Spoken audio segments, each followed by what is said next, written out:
these are the, those are the 4 case examples, and that's the one. All right, to be live. You go.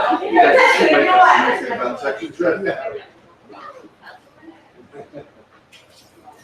You Katie, then the food.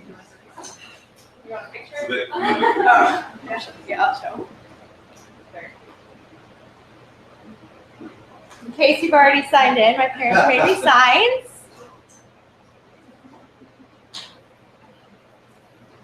See what's going on. Those signs go up when you see her looking on the mirrors or something. Right.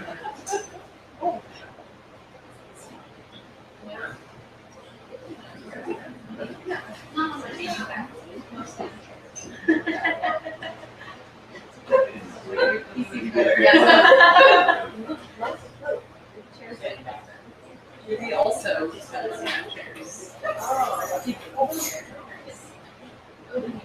yeah.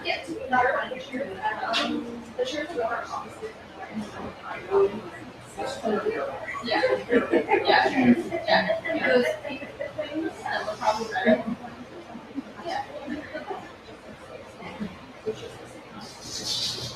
Yeah.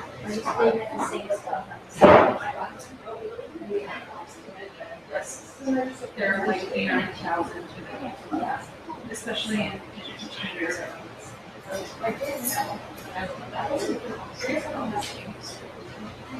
Well, they do now. Yeah, they used to.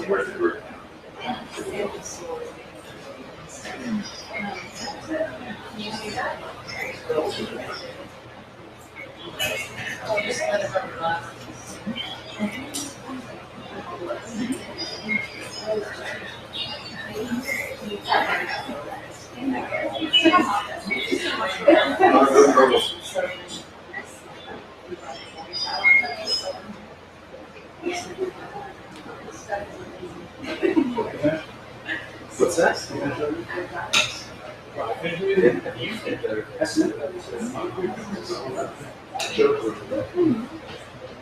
We'll get there. Get there. You just don't want to be flat. I don't think we're last. And one of the reasons I know that is that so I'm going to co-author the invitation of the player. Yeah, next week. So, that one might be nice. So we'll see. And I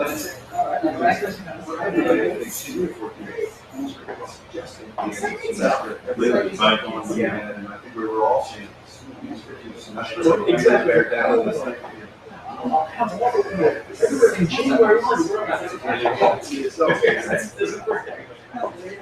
They probably put this all in. I'm tricky.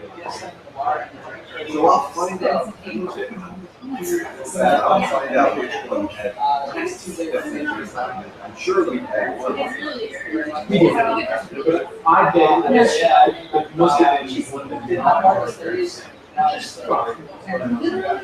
way it's kind of arbitrary things. We always find sometimes very common. The garnet stuff more like that, and it pops out for a while. I have some images of them in the paper, one of these garnet crystals with pores and cluster xenonyms in there. And then it just rims the garnet. And it's located garnet. Garnet in the garnet stuff there, but xenotype forming reaction is probably more interesting in a way. It wouldn't mean that it's just a future. When they don't have xenotype? Yeah. Yeah, or that there's enough garnet variants, a little bit in garnet stuff. How you doing? First thing you get to see everything. Doing great, doing great. Mike Williams, great project. Yeah. Actually, it's low traffic. You're back. Yeah. I think I did. Oh, sorry. Yeah, that's right. Before you say it, I gotta get you back to the place on stage. Yeah. I just got it back. Yeah, it's So you should charge him just to make some good money back. I know where it is. Yeah. I mean, if you know about it, you just get the stuff to me. Just tell them, you guys are looking for 3 years to pass it. And then you found it. That's the money. Crazy. So you know, that's great.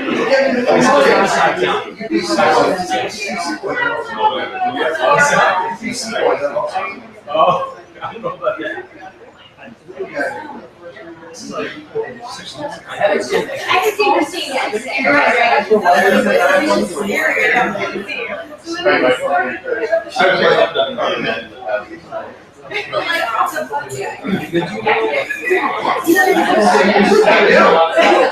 He's watching you.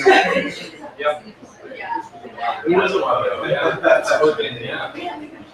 10 years. Wow, it could be 10 years.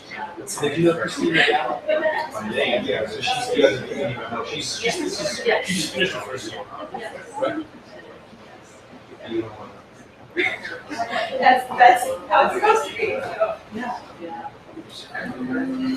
so you're right here. Oh,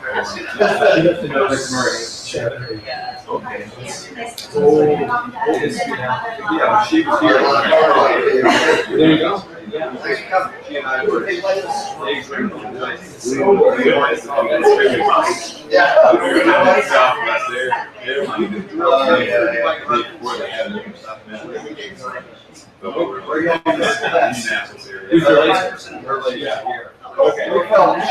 She could optimize. We got a signal.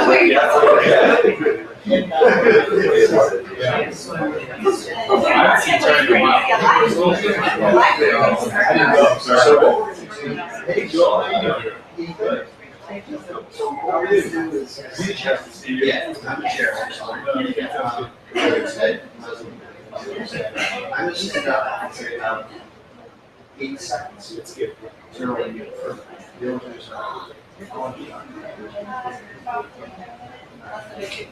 It's 50.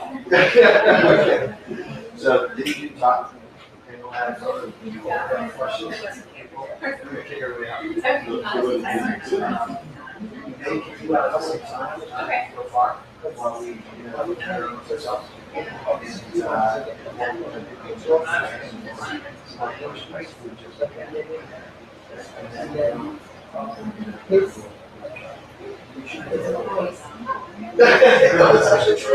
You will be done well.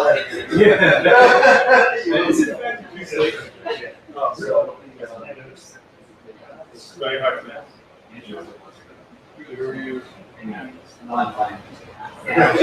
I will hold you there. Do you want Good place to do it. Q&A while we do it? Sounds good. We do it with Christine.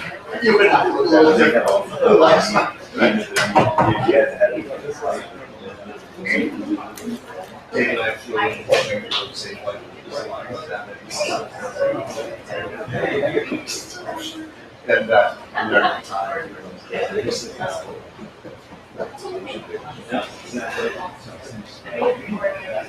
what time we got here? 3 minutes. You need to.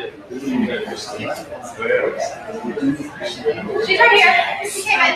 Oh, Come she's past here. you. There you go.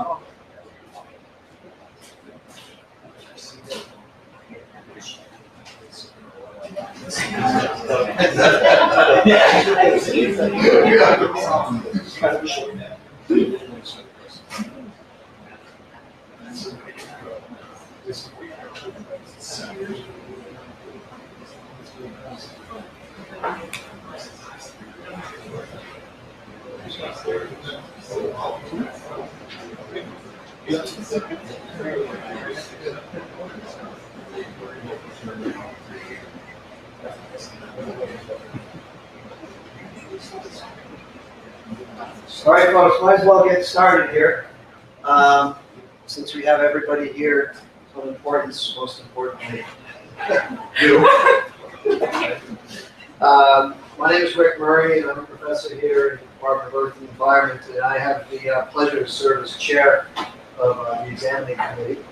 And I'm going to just first introduce the committee members, and then turn it over to Ethan Baxter, who is, as you know, Katie's dissertation advisor and research advisor. And then Ethan will say some introductory words, then over to Katie to inform us of the wonders of her research. Then we'll probably open it up to questions from everybody. All right, and then that can go as long as it seems natural to do. Then we're going to kick you all out, except for her, and ask her some additional questions, and then kick her out, and gather amongst ourselves and figure out what to do with you. Okay, so like I said, I'm Rick Murray. The other members of the committee are Ethan Baxter, who is a professor at Boston College, where he was here for many, many years, and is still able to serve as Katie's Ph.D. advisor through a joint courtesy appointment. We also have Professor Andy Kurtz here, who is also a second reader. Christine Regala over there. And joining us as the outside member is Mike Williams from UMass Amherst. Okay. It's also interesting to see some former students of Ethan's here in the crowd. Welcome back, some of you guys, and so on. Okay, Ethan, I'm done. All right. Over to you. Let's do it. Well, thank you, Rick. And I want to say thanks to everybody for coming in the summer, late July, perfect time for thesis defense. These are exciting events for the student, most of all, but they're exciting for the advisor, and they must be at least a little bit exciting for you, or you probably wouldn't have come. So really thanks to everybody. And especially I have to thank Mike in particular for coming out here from UMass and participating in this. And as you'll all see, also for Mike's assistance with aspects of the project. I have a lot that I could say, a lot that I kind of want to say about Katie, but I don't want to go on too long. Katie came to BU in 2011. She came from Olivet Nazarene College in Illinois, where she was highly recommended. She did some research there in the Southern Appalachians during her undergraduate times. And the first time that I met Katie was at the National GSA Conference. Was that Houston? Denver. Denver? One of those Western cities. In Denver. And she gave the talk right before my talk. And it was very good. And so that was where we first met. We saw each other's talks and checked that out.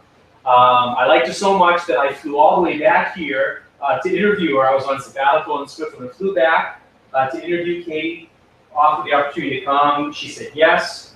She came back out to Europe that summer to do some field work in Scotland, which she might not say anything about today, but it's a great introduction to some of the stuff that she'd be getting into. And I was so happy to have her. I'll let Katie tell you the details, but her project ultimately was completely crazy. As we've discussed many times, it was something that should never have been attempted, something that should never have worked. And what Katie did was she made it work. She made what many people would still say is impossible. She made it not just possible, but pretty useful. And so her pioneering work in the lab here at BU with the TIMS, in the clean lab is really, really, really incredible. And I'm excited not just what Katie's done already, but what Katie will do with these other techniques in the future, and hopefully a lot of other folks, like my group, in the future. So again, you'll see what she's been able to do and the advances she's made. Katie has been just a great group member, and we've been through a lot over the last 2011, so five-ish years. But Katie is patient, she's reliable, she's very mature, she's very perseverant, as you're going to see, dedicated to work, focused, organized, very, very hardworking. She's exactly the kind of person you want to have around. She was the person that I chose to bring with me to a TIMS factory in Europe to decide if I wanted to get a new TIMS. Katie was my was my right-hand person. That's the level of respect that I have for Katie and her know-how. In addition to her own work, Katie welcomed and helped advise a lot of other folks coming into the lab. 2 different sets of collaborators came in and spent months here with Katie's guidance. One of those studies has already gone to publication with Katie as a deserving co-author, and the other one was presented to Goldschmidt last year and will be coming out soon. She's helped undergrad, she's helped me, everybody in our group, current students, past students. I've been thrilled to have her, and I'm very fortunate to continue to have her for another year, where she'll be doing a postdoc with me in a new lab over at BC. So that's already more than I wanted to say, but I'm really excited to see you here today. I'm looking forward to hearing your shtick, as hopefully everybody else is too. So thank you, and take it away.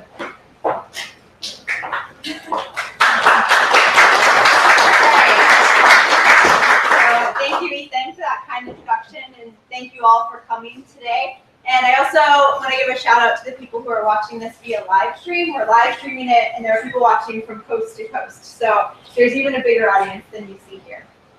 And what I'm going to be presenting today is some of the highlights of the 5 years of research that I've done here at Boston University. And there's so much work that I've done in the 5 years that you can't tell everything that you've done, even though you want to. So what I've chosen to do is to gear this talk to a more general audience so that you can learn something about the motivation of why I do what I do, and also then to show the results of some of my favorite parts of my work. So what we're going to be talking about today is my dissertation, which has a dual theme. It's broken up pretty evenly in the title itself. It's Development of a Detrital Garnet Geochronometer and the Search for Earth's Oldest Garnet. So I want to start by asking you to think about what was the early Earth like. For a lot of you, the first thing that pops into your head might be dinosaurs, or volcanoes, or big bugs, kind of Jurassic Park style. But when I think about the early Earth, I'm thinking about before that, even earlier.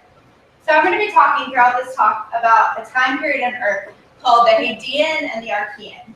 The Hadean is from when Earth was first formed to when it was about 4 billion years old. And then the Archean picks up from where the Hadean leaves off and goes until Earth is 2.5 billion years old. Together, these time periods encompass the first 2 billion years of Earth's history. So almost half of Earth's history. And during that time, Earth was a very different place than what we see when we look around now. And a lot of those changes have left big open questions about what that early Earth was like. So we have nice artist renderings where people have dreamt about what it might look like, and people have thought about and asked questions about where did the crust that we're standing on come from? Where did the water that fills the oceans come from? When did plate tectonics start that has shaped the Earth? And a lot of these are still open questions today that we're trying to tackle and add information to so that we can move beyond it being an artist rendering and support it with evidence from science. So in order to do that, we need a piece of evidence or a hard physical record that we can investigate. And that's where some of Earth's oldest materials come in. Unfortunately, the record of this early time period is pretty scarce. The Earth is so dynamic that it's constantly recycling material. Material is being lost in subduction zones back into the Earth. It's being moved around through erosion.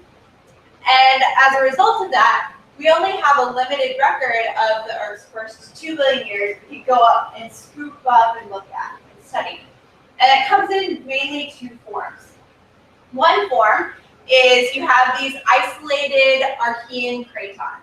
So they're usually the cores of continents because that's where they've been able to survive for that period of time. They're kind of sheltered from marginal plate tectonics.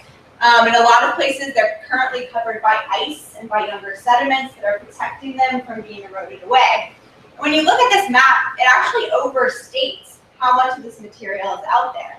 There's been an estimate that the Archean and Hadean material on Earth, if you went by the mass of the Earth, is only about 0.05% of the Earth's mass. So we're not talking about a lot of material that's available for us to study to go at all these big picture questions of the first 2 billion years. The other source of information that we have that's been the focus of what we know about most of these questions are these fragmented detrital mineral grains. So you've already heard me use the word detrital in my title. I just use it again. You might not know what that means. So detrital minerals are survivors. They're minerals that grew in one place, then they got eroded and moved, whether that's by water or by wind or by some other physical force, and redeposited somewhere else. So if you look at this like very simplified cartoon, you have material that's being added from the mountains that moves downstream. You have material that comes in later and moves downstream. It all gets mixed together and redeposited again. And if we want to find those minerals today, we can look in modern stream sediments, we can look in sedimentary rocks, we can find these remnants of an earlier time. Not all detrital minerals are going to be Ph.D. in an age. You can't just walk out to your local stream and scoop up 4 billion year old rock. But the records that we do have over the first 500 million years come from these detrital records. That's actually what you're seeing here on the right. This is a cross-section of a detrital mineral grain. That's the mineral zircon. And zircon is the basis for what we know about most of the early Earth. It's the kind of survivor of all survivors because it's super resistant. So it can stick around for, in this case, 4.3, 4.4 billion years. And we've done a really good job of studying these detrital zircon fragments that we found. We've done a pretty decent job of going out to these Archean cratons and searching in these metamorphosed rocks that have been heavily altered over 4 billion years and pulling zircons out of those. But we haven't done as great of a job of looking at the other materials that are in these altered rocks. And one of the minerals that's been identified in some of these old remnants of the early crust is the mineral garnet. So I'm going to be talking about garnet for the rest of this talk because that's really our target. We want to study garnet. We want to. It has some interesting characteristics that make it very valuable as a geochemist to learn about these topics, big picture questions about when plate tectonics start, and other things about the early Earth. So when you think of garnet, probably if you are familiar with it at all, if you're familiar with it because it's a gemstone. So I'm wearing some right now. And you might have come across garnet in your everyday life without ever realizing it. It's used in things like lasers, it's a common abrasive in sandpapers. So you might use it but not have known about it. But besides these uses in everyday life, there are a lot of uses for garnet that geochemists have embraced. And the reason for this is garnet can give us a lot of valuable information that it preserves within it because of its chemistry. Garnet's also a very common mineral. You can find it in metamorphic rocks, which is where garnet's really known for being. It likes to grow as rocks get buried and the temperatures and pressures increase. But garnet's also one of these survivors. It's strong enough to stand up to being eroded and transported as a detrital mineral. So you can find it making up components of sand, in this case a large component, giving it that reddish tint. You can also find garnet in the interior of the Earth. It makes up a big part of the Earth's mantle, and even in some igneous rocks, but we're not going to worry about those today. For today, we're going to focus on garnet in metamorphic rocks where it originally grew in these old Archean cratons, as well as garnet that's detrital. So it possibly used to be in these old cratons, but now it's been moved somewhere else, and we're going to look at it in the sedimentary rocks. And the reason that garnet is such a target for geochemists is because of its unique chemistry.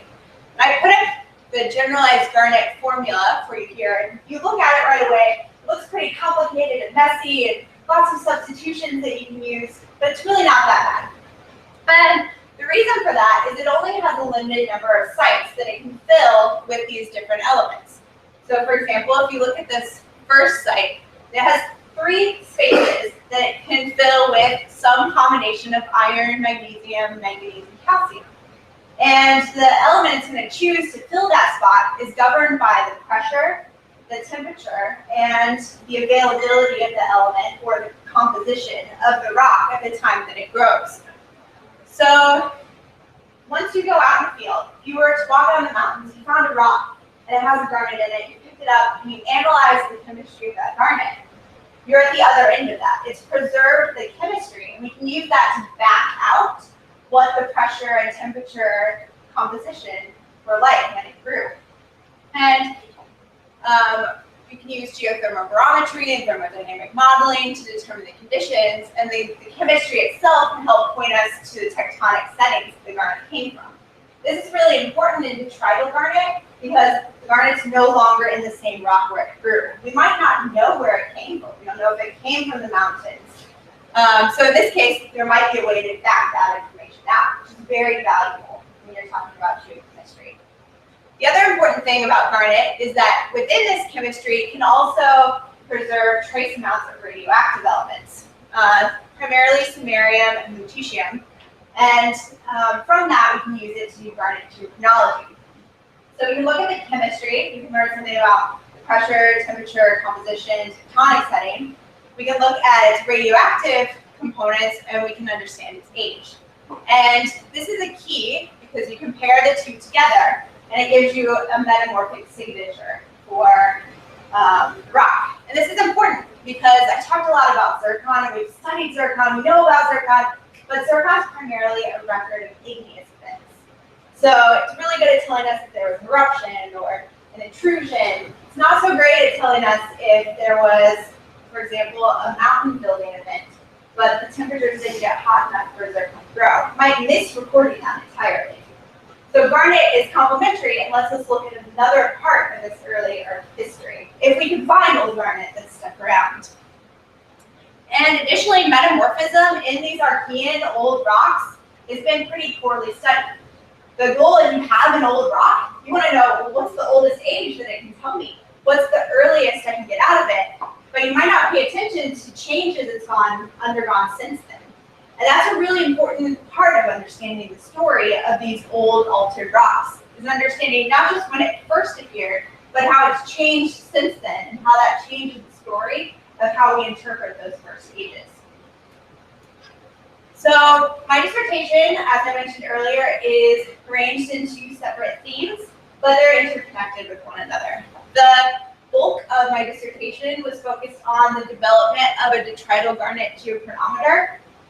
So if garnet is found in a metamorphic rock or an igneous rock, it's in the original rock where it grew, we know how to dig that. We can figure it out. We have the tools already. But if we found it in sediment or in a sedimentary rock, we had a problem. Up until this point, it was considered undateable. And I'll talk about why in a little bit.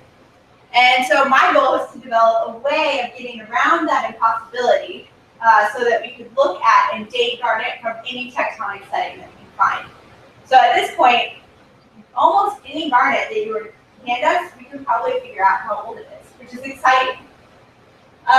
It was developed primarily for use on these old detrital garnets. We have old detrital zircon, so why not try to find some old detrital garnet that can beef up the story about this early Earth? But it had a lot of exciting byproducts that came out of it as well. Improvements to this new technique have helped improve the original technique. And I'll talk about the details of this a little bit, because I'm very excited about this part. The second part of my dissertation is this focus on the search for Earth's oldest garnet. So first of all, we have to understand what we already know from 3 decades worth of dating garnets. And then from there, we can start to investigate areas of these Archean, the purple zones on the map earlier, that people haven't looked at with garnet before, and start to unravel the metamorphic history of these rocks. And I had 4 chapters and 6 appendices in my dissertation. They were pretty evenly split between these 2 topics.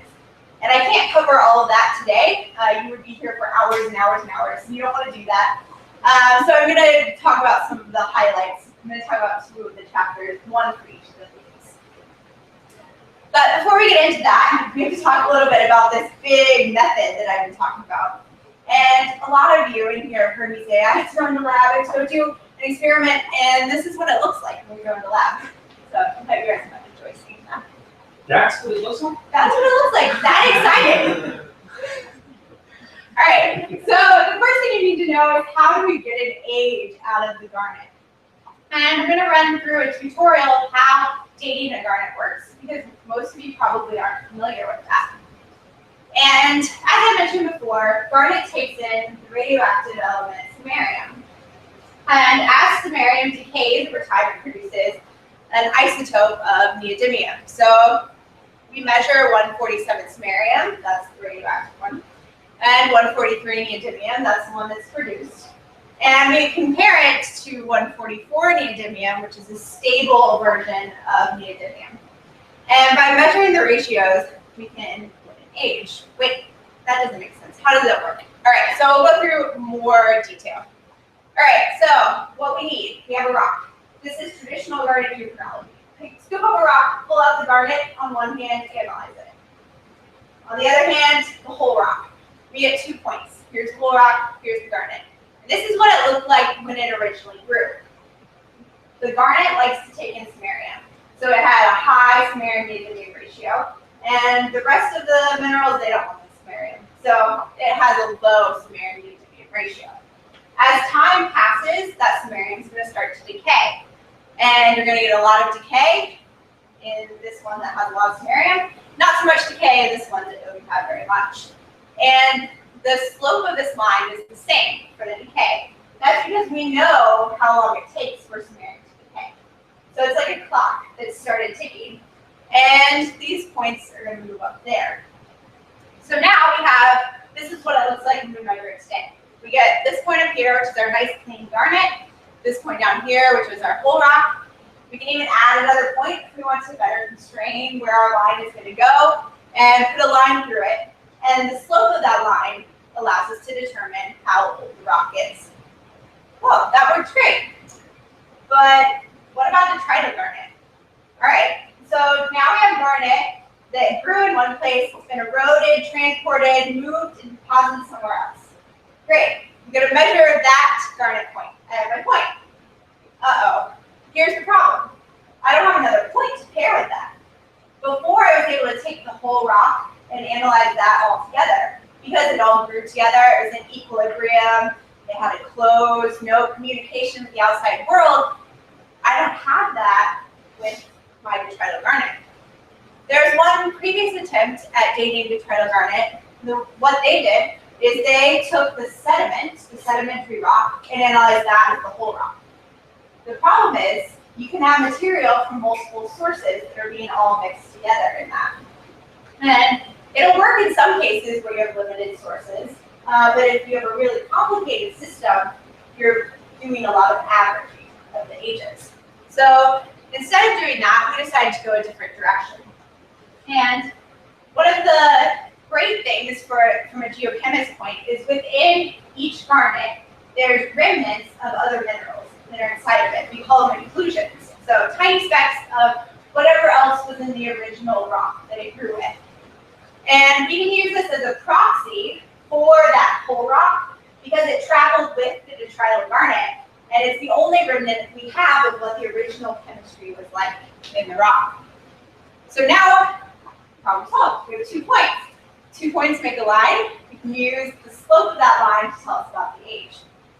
And this is kind of the premise for how we developed the detrital garnet geochronometer. Obviously, it's not quite as simple as going into the theory. It requires getting into the lab and figuring out how to actually make the method work. And then testing it on samples of known age to demonstrate that the original method and the new method can give us the same age. And then applying it into a new area and demonstrating that it has applications in the field. And different chapters in my dissertation have been different parts of that journey developing this new method. So what does it actually look like from start to finish? We're going to date garnet.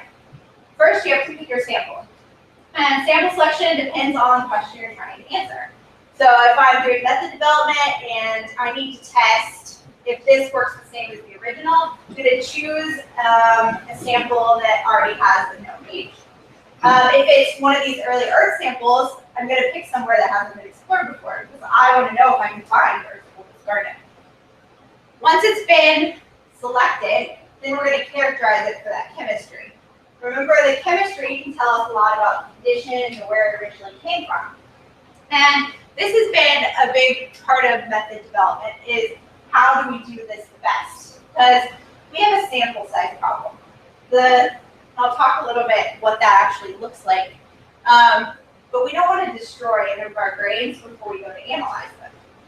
They're very small. Think about going out to the beach, scooping up a handful of sand, picking up one little grain and saying, I'm going to get an age out of that. That's essentially what we're doing. So one of the things that I developed is a pre-rinse, which is important with these detrital samples because you need to remove any weathering that's happened on the surface of the grain. That doesn't belong on your isochrome. And so this is the same grain before and after. You can see the change on the surface that's been done.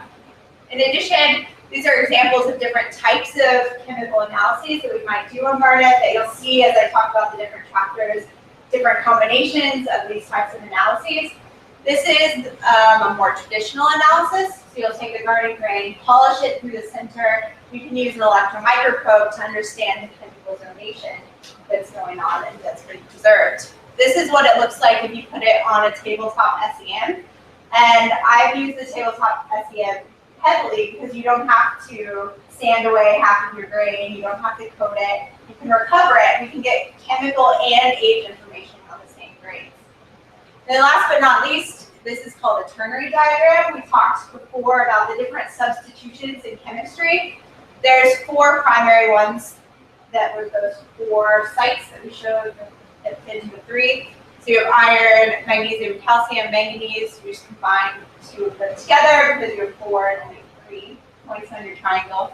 And we can use that to understand what the preserved chemistry is.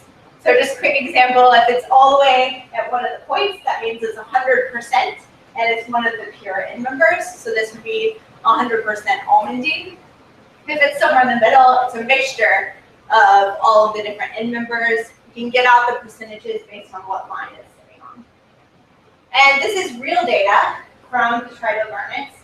And this is done, the squares are microprobe, and the circles are surface analyses on the tabletop SEM. And the microprobe is the traditional way of getting at the chemistry.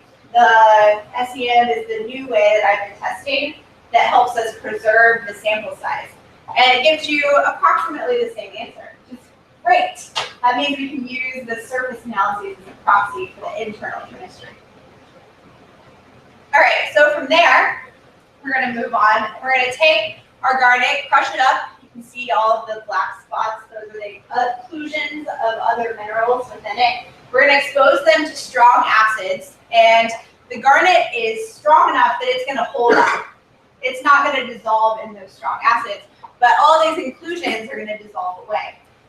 So you'll end up with a beaker full of really strong acid that has all of your inclusions that have been dissolved, and then a residue that's this pure garnet end member. So now we have 2 different things that we can analyze to get 2 points on our isochrome.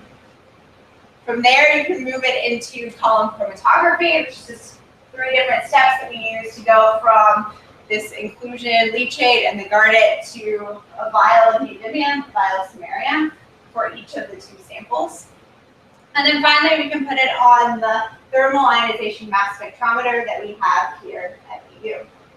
So I mentioned before that one of the challenges of this project is sample size. And just to give you a sense of what we're talking about, I calculated how much approximate garnet you would need to start with to end up with samples in the range for the analyses we're trying to make. So most labs in the country are dealing with sample sizes over here, somewhere in this range, between 40 nanograms and 400 nanograms.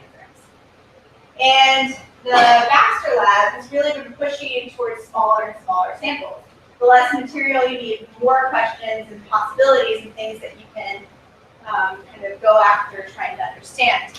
So this is what a typical Baxter lab standard would look like: 4 nanograms of neodymium that ends up on the eventual sample analysis.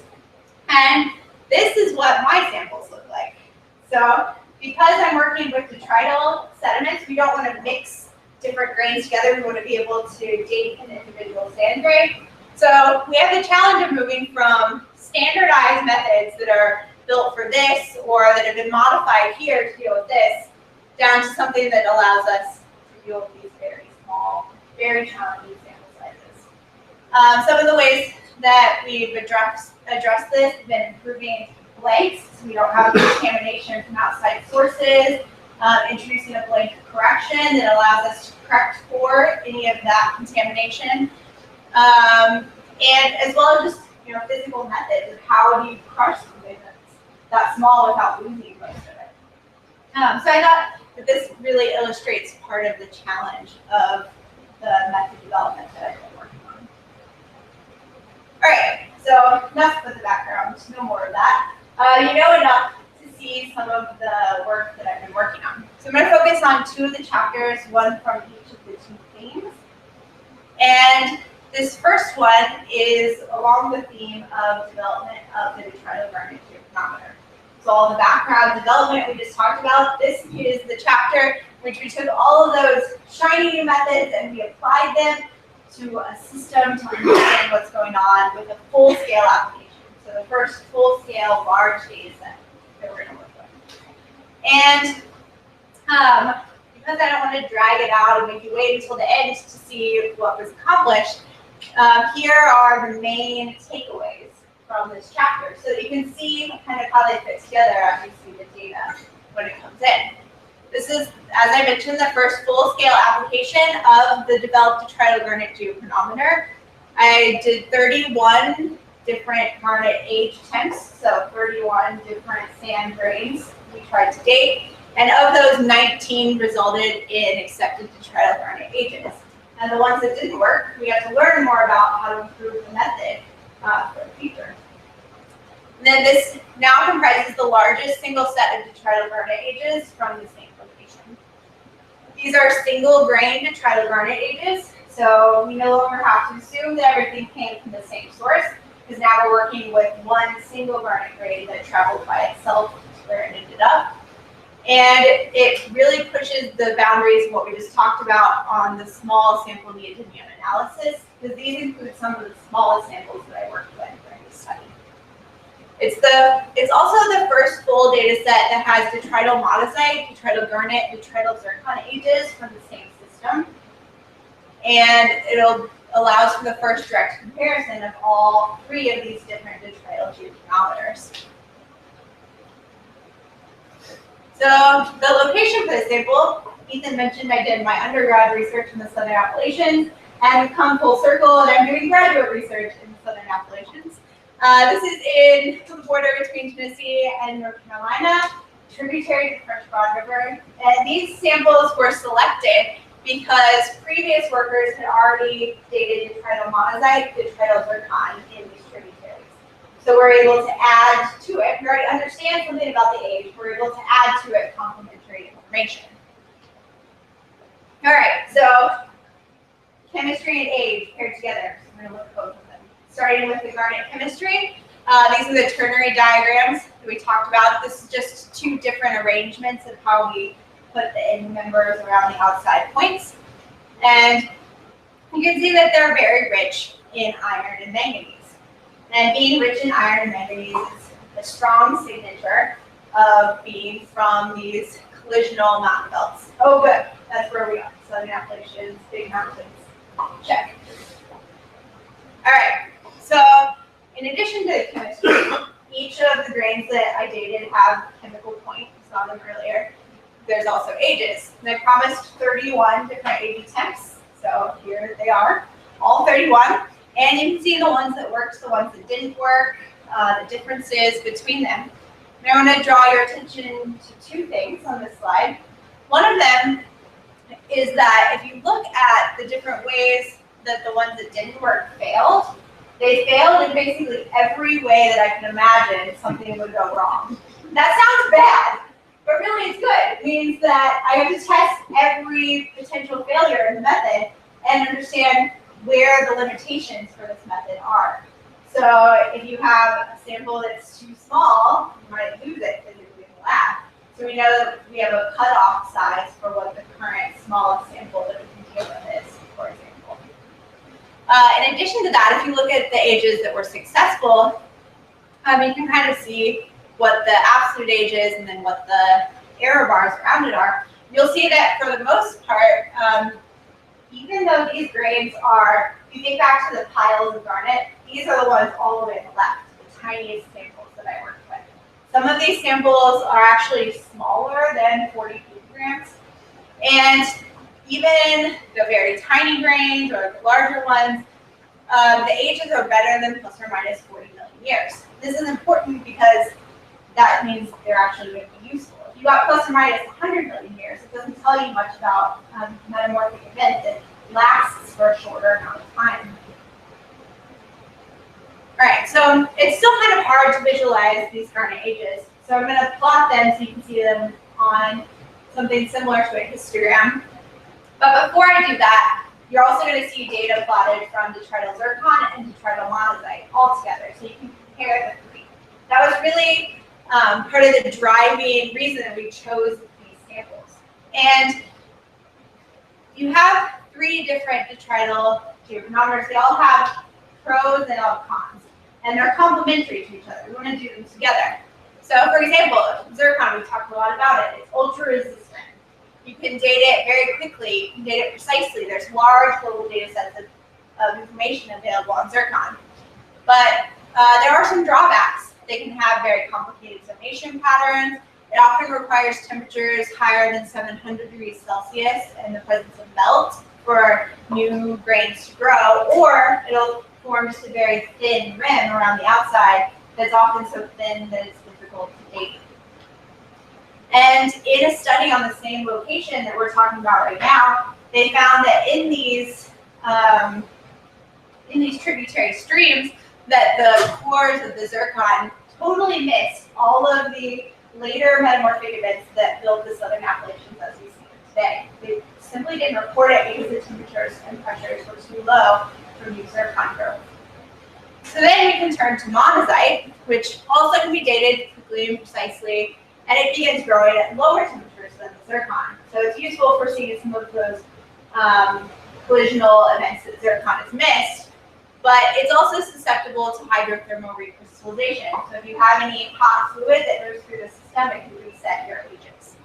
Additionally, it can be more difficult to directly connect monazite to whether it's metamorphic or igneous growth, whereas garnet, you can pretty easily connect to the likely metamorphic growth. With the garnet, growth begins as early as 400 degrees Celsius. It generally gives us a clear metamorphic signature, and as I've hammered home again and again, the link between the chemistry and the age is very valuable, giving us additional information beyond just the age.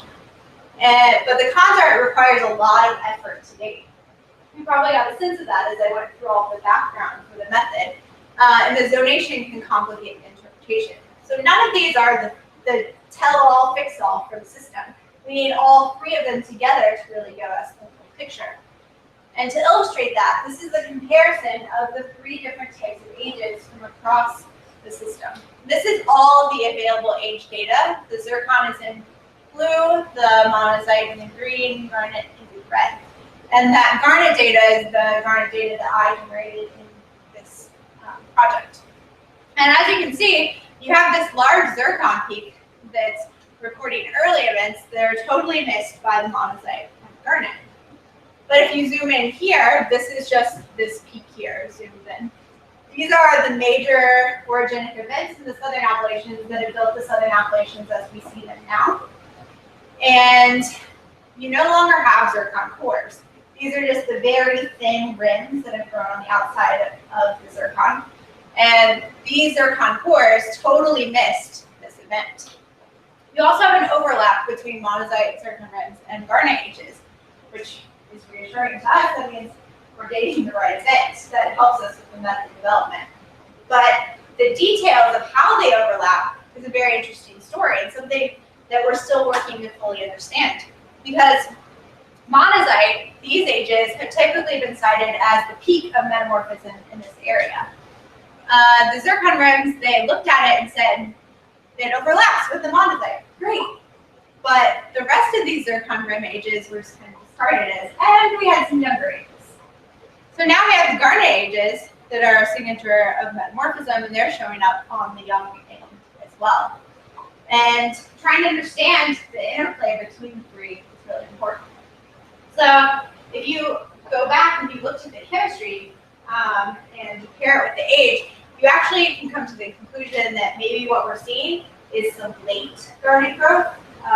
Maybe there's multiple events there's been something called the Cherokee orogeny, an additional orogenic event that's been proposed but hasn't been recorded in this area. Maybe that's what we're seeing. It's been really exciting to kind of dig into those interpretations. So the takeaways from this are that the detrital-garnet geochronology works. We finally have a full data set that we can see. We can compare it to other known ages, and even these very small samples are giving us ages that make sense, which is very exciting. The detrital-garnet ages are complementary to the monazite and the zircon records. They add to our tectonic understanding of this multi-stage, pretty complicated mountain building event.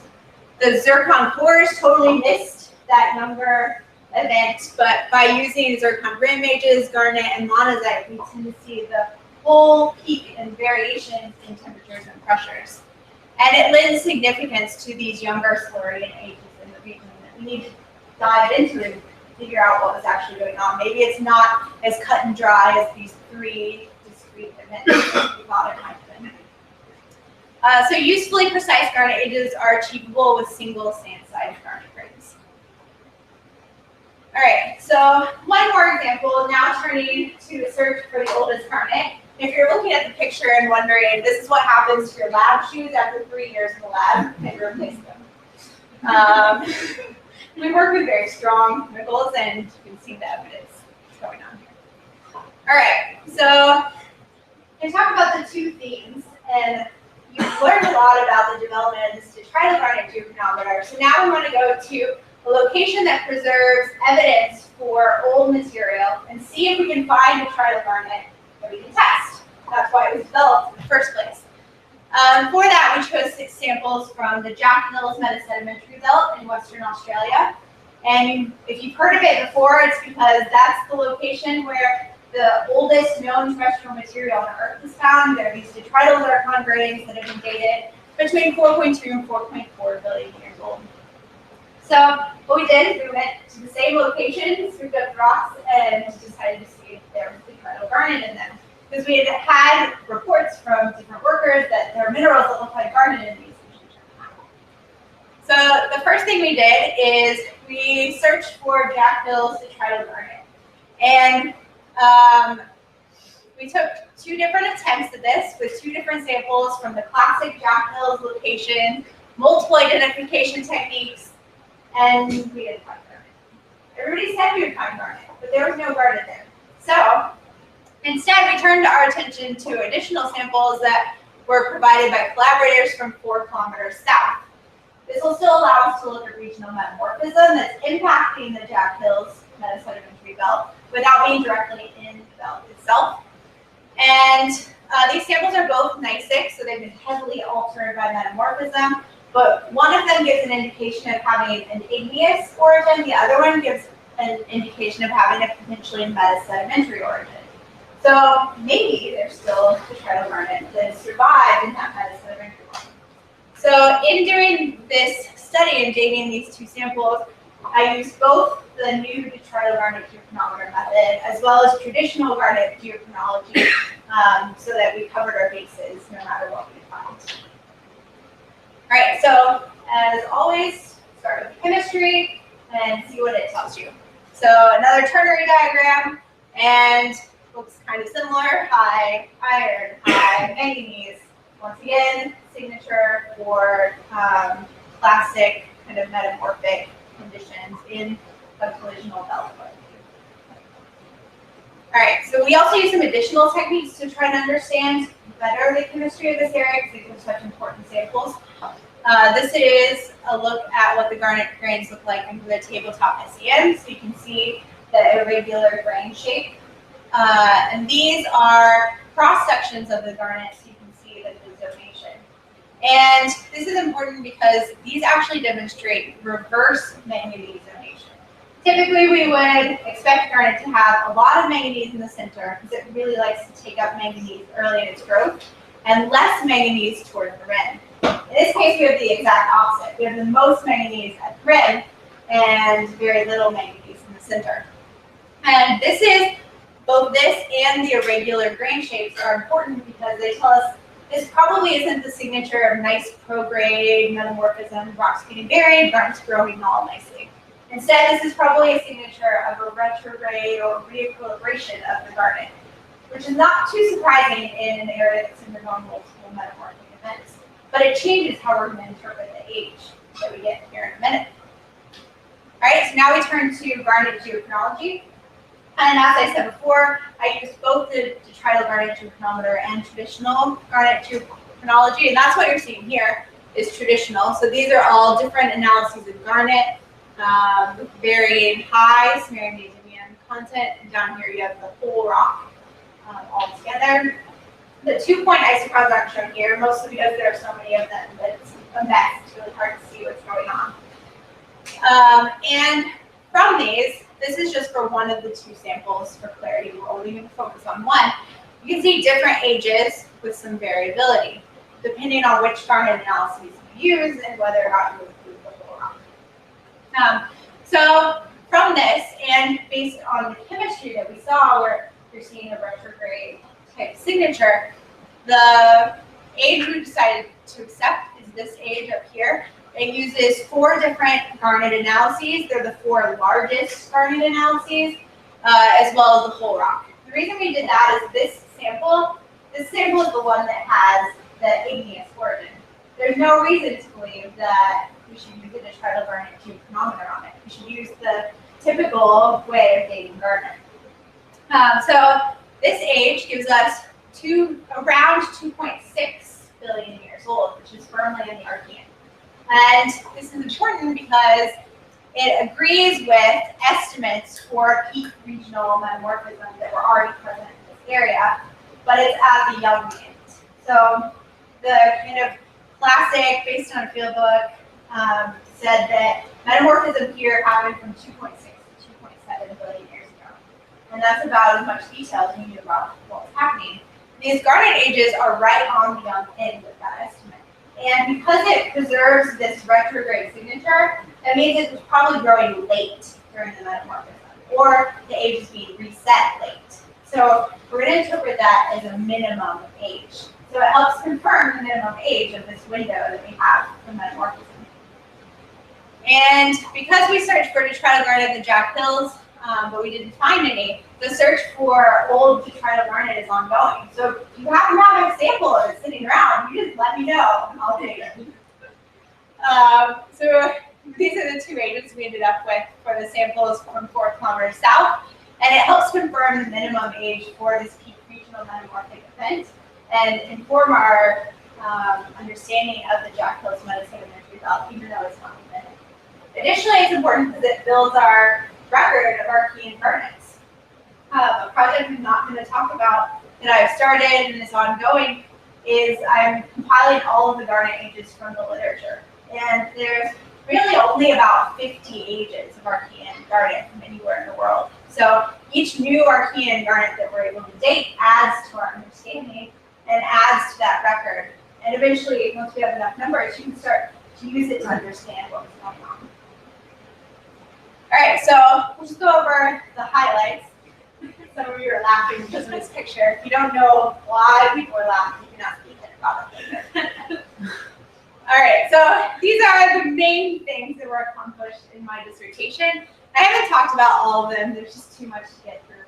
But here it shows you which chapters and appendices go with each one. So the important things, we developed a detrital garnet geochronometer that no longer requires a single source assumption to use a single garnet grain, and demonstrated its utility by comparison to garnet of known age, which I didn't talk about, as well as other detrital minerals, which we talked about in the Southern Appalachians chapter. We demonstrated the utility of the new detrital garnet geochronometer in detrital garnet from modern sediment, so going out to the streams to beat up sediment. That's what the Southern Appalachians was about, as well as detrital garnet preserved in sedimentary rocks, which was the Scotland work that Ethan alluded to. Cataloging the oldest known garnet ages from the published literature, which is the compilation that I was just talking about. It's going to be ongoing into my postdoc. We searched for detrital garnet in the Jack Hills metasedimentary belt, and we're still trying to find a sample where there's old detrital garnet preserved, because that could be a way of getting at an early understanding of plate tectonics. We use samaritan neodymium garnet geochronology to date garnet from early earth samples to add to the Archean garnet record and to help constrain the timing of early metamorphism, which is what we talked about in that last chapter, but I also did it for the Acasta gneiss complex, which it turns out is a contender for what we actually know of as Earth's oldest garnet. And finally, as Ethan mentioned, I completed several collaborations with visitors to the Boston University TIMS facility over my time here. All right, so finally, I just want to say thank you to most of you who are in this room. I had funding from a graduate research fellowship from NSF, as well as a graduate grant from the Geological Society of America that helped fund this project. Thank you to my advisor, Ethan, for sticking in there, and some challenging years that have resulted in some really exciting work. Thanks to my committee, especially Rick, because Rick, you're the only one besides Ethan that made it on my committee from when I took orals until today. You're the survivor. I think you're on a keep the cert now. There you go. Also, I had a lot of collaborators that I had the opportunity to work with from outside of the university, from universities across the country, and have been very generous in teaching me about their specialties and allowing me to come in and use their labs. I also had valuable lab support here, both from lab managers and from lab mates who preceded me and who've gone after me, as well as many, many friends, more than I can name right now. Many of you who are watching now or watching via live stream. And then finally, I want to thank my parents, and I want to thank my husband, Anthony, who are all in the back row and supported me through this journey. So, thank you.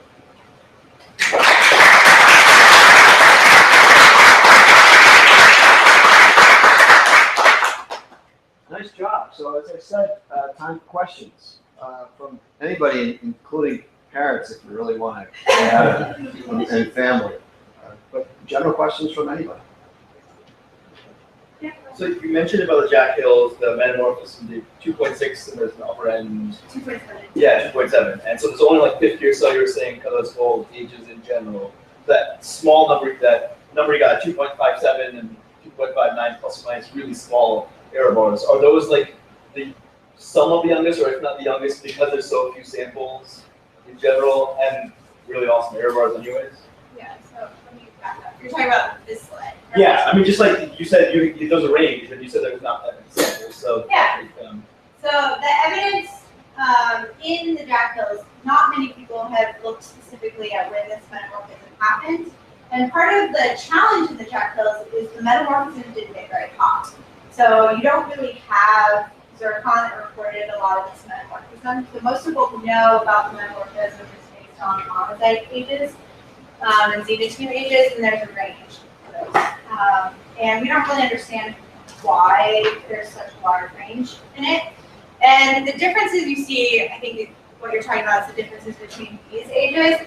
And the difference there is which of the garnets you're choosing to include in the analysis. And some of these analyses here, like this one up here, this one here, for most of the samples, they took a large amount of garnet and grouped it together. For some of these, it's a very small amount of garnet. And I think what we're seeing is we're seeing some scatter because of the re-equilibration and resetting. It could have been a gradual closure of the garnet age that's causing you to have some scatter in the ages. So these are all using the same analyses. It's just which analyses are most valid when you consider the chemistry of the sample and its igneous origin.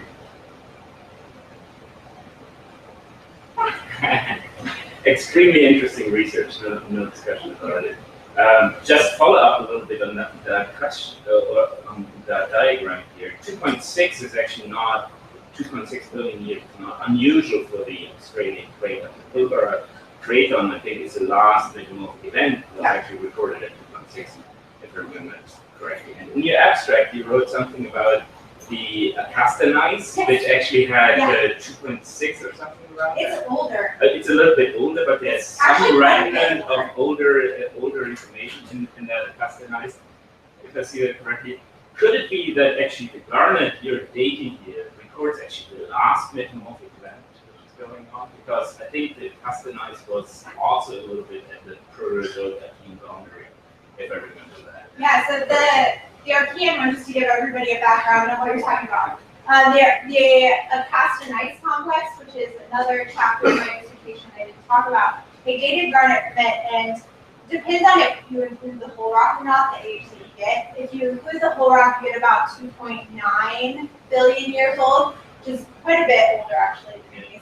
If you don't include the whole rock, which we have some reasons to believe that there might be some open system behavior and some reasons you might not want to include it. If you only use analyses of different garnet samples, you get ages that are more like 3.1 or 3.2 billion. So evidence from much older events that are going on.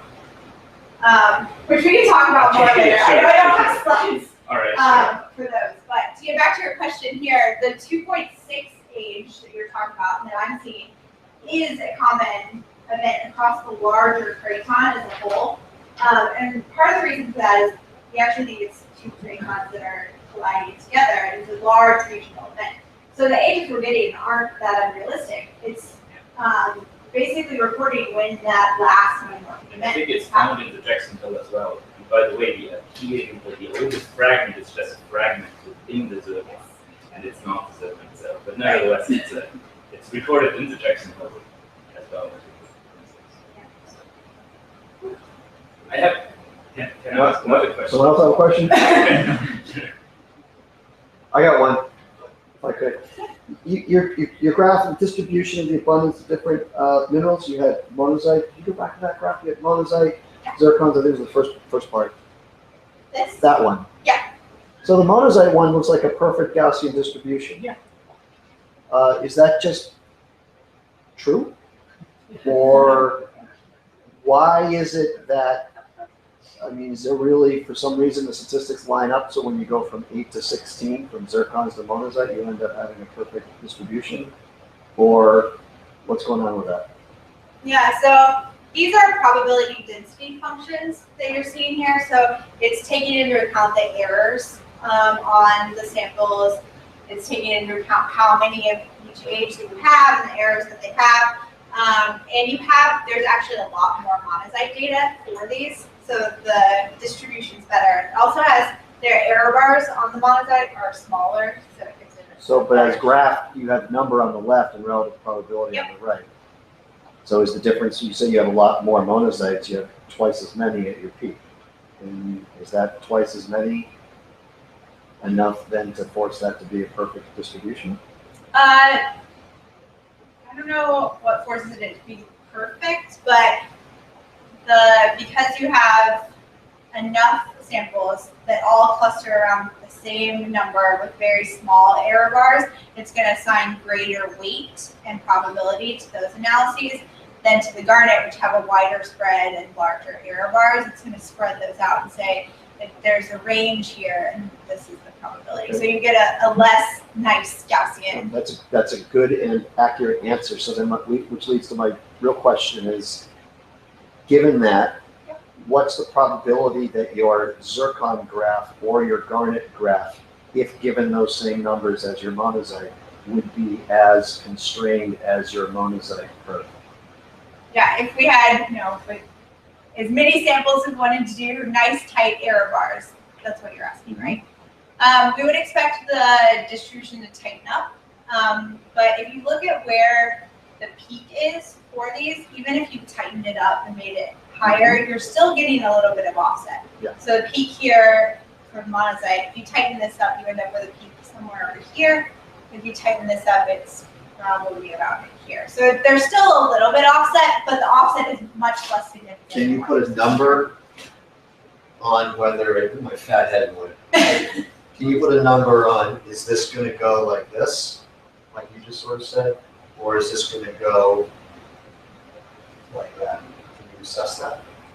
Because you could go Yeah. either way. And I'm just curious, I don't know. why can't you put a number on it now? Yeah. Yeah. practice, I could mean, you do that? in practice, if you went out and gathered a bunch of zircons and did a lot more But rim could you data, do it now? With your available data, would you be able to assess the probability that that zircon graph does in fact give you a different age in the monazite graph? And put a number on it, 'cause I think it would help. I mean, you can get an average age from the data that you have available that can help you understand where they're scattering around and where that peak might center onto. Is that what you're asking? In essence. So yeah, you can get an average for each of these different grains. In that case, your average here is about 460. The average for the zircon does actually come out right about here, which is about 450, or maybe skewed a little more towards 455. Some of these are better ages. They're less, or they're more precise. And then the garnet would tend to scatter younger, like 4 by averages. So these are all detrital, right? Detrital monazite, detrital zircon, and detrital garnet. Yes. Have you thought about like the sampling bias that is inherent in something like walking downstream and then you scooping it up?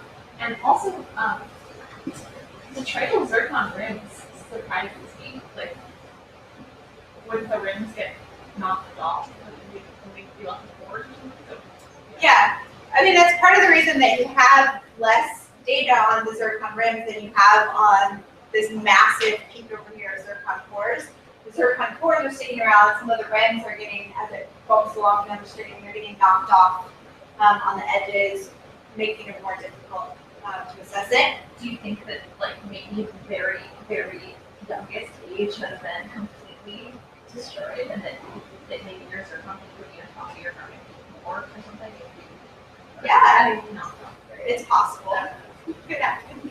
I don't know if there's a way to quantitatively assess that without going back to the source rocks for them. So if you went back to the source rocks, you can get the zircons and look and see if there's a younger rim, which might be a way to get at your question of what's being preserved. But you need a place where you have a correlation to direct source rocks. And actually, this would be a good location to do that, because one of the projects done by a collaborator, they actually backed out where some of these source rocks are located. So you might be able to get at it that way. Last question, back row guy, about the skin. I'm sorry. It's my work, or it's my research. Especially with the zircons. Is that actually ICP-MS data, or is that? It's a mixture of the two. It's a mixture of the two. Because especially in the area what you were looking for, there were reports of really high hydrothermal activity. So you maybe date with your zircon rims just the dissolution and reprecipitation of zircons at that specific time. But if we are at that stage, we are also resetting the entire garnet submarine neodymium system. So are you actually recording here metamorphic dates, or are you recording a resetting system, what we have there? Because the monazite ages are actually the oldest, what we actually see here, compared to the zircons, which usually in the normal metamorphic system we actually.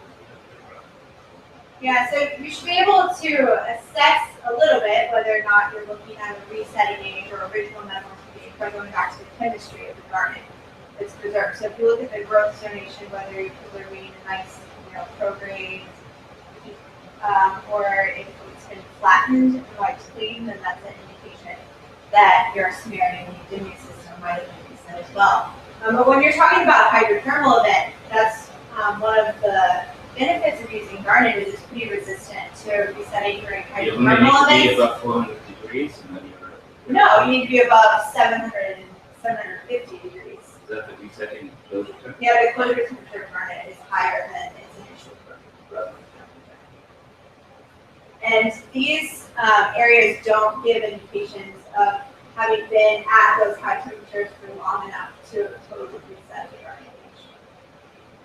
One last question, this is truly last question. So the garnet has high iron and manganese. How does that interfere in measuring smearing here? Because I know you clear out the iron for the products. Where does it affect in measuring smearing? So how does it actually affect the processing? So when we go through the garnet geochronology and you're breaking it down from garnet into its individual elemental components, We use those 3 different sets of columns, and they're designed to clean different things out of the system so that instead of this mixture of major elements, minor elements, and rare earth elements, we end up with just the samarium we want to measure and the we want to measure. And the first set of columns that we use is designed specifically to remove the iron. The reason for that is it interferes with the 2 later columns. There's so much iron in a lot of these garnets, as you can see directly in the chemistry, that it'll actually cause the later 2 columns to not work as well. It'll interfere with the resins. But the manganese doesn't cause as much problems as far as the chemistry goes. It'll just be cleared out in that second column that gets rid of any of the lights and just leaves behind the big, heavy, rare elements. All right, let's give Katie a round of applause.